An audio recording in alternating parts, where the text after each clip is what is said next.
देखी भैया, बात उस समय के बाद जब लखन लाल जी के सीना में शक्तिवान लागल बा और रघुराई जी बिलख बिलख के रोतानी अपना नैन में आंसू भर के बाबा बजरंगी से कहतानी कि हनुमत अब कौनो एक उपाय तू ही करो।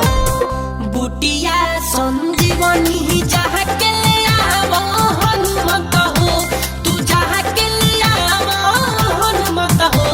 ए हनुमत बोलत नहीं खन छोटा तू लक्ष्मण भाई त मनवा मोरा बेया कुल होता हो। ए हनुमत बोलत नहीं खन छोटा तू लक्ष्मण भाई त मनवा मोरा बेया कुल होता हो।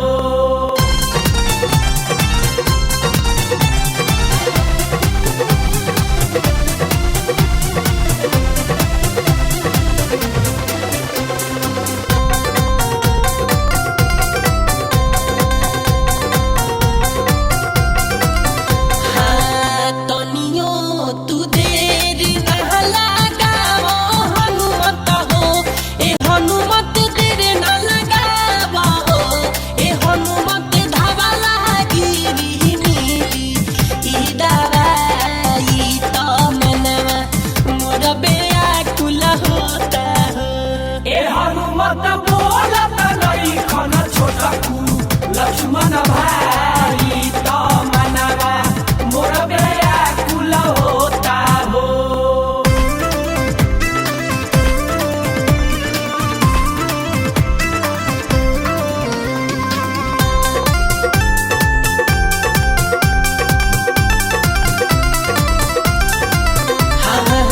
ससुरी के ससिया ना बढ़ावा हनुमत हो।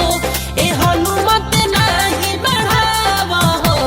ए हनुमत जहाँ गत नहीं खन कतनो हम जागई त मनवा मोर बेया कुल होता हो।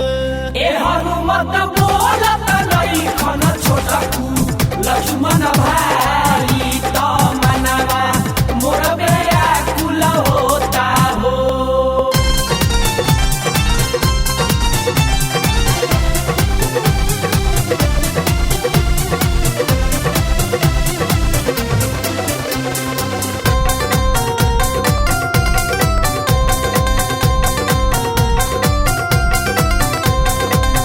पूछिए तो कहब का सुमित्रा मैया हो, कहब का सुमित्रा मैया हो।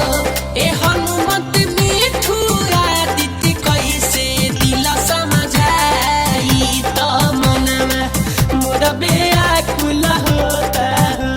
ए हनुमत बोलत नहीं खन छोटा तू लक्ष्मण भाई त मनवा मोर बेया कुल होता हो। बुटिया संजीवनी जहाँ के आवो हनुमत हो, तू जहाँ के आवो हनुमत हो। ए हनुमत बोलत नहीं खन छोटा तू लक्ष्मण भाई त मनवा मोर बेया कुल होता हो। ए हनुमत बोलत नहीं खन छोटा तू लक्ष्मण भाई